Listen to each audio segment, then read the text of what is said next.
Hello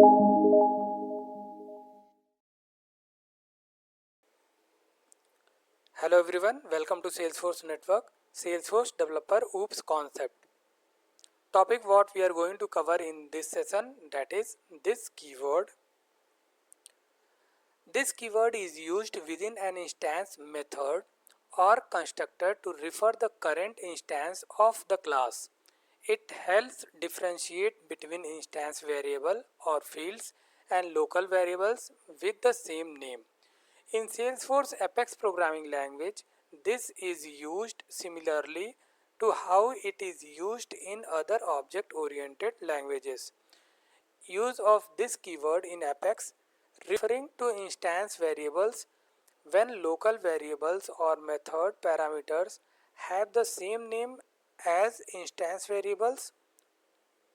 Calling other constructors. Within a constructor, this can be used to call another constructor in the same class. Returning the current object. It can be used to return the current object from a method. Example, referring to instance variables.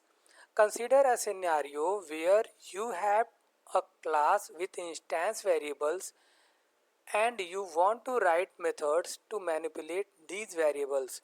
So public class employee, private string is name and integer is age.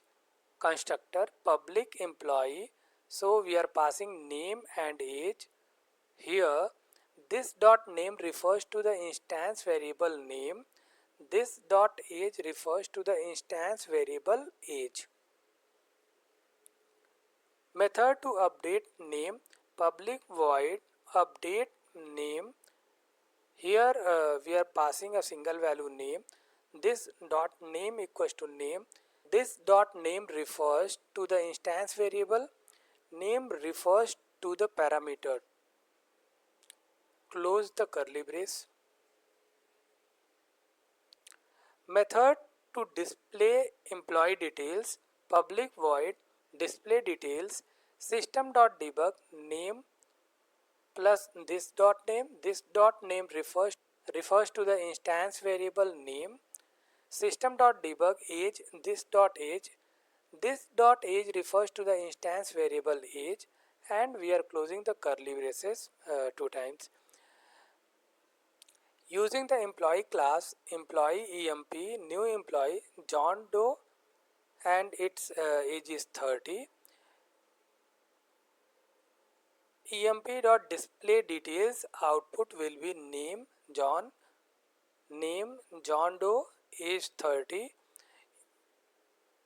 Emp.update name Jane Doe.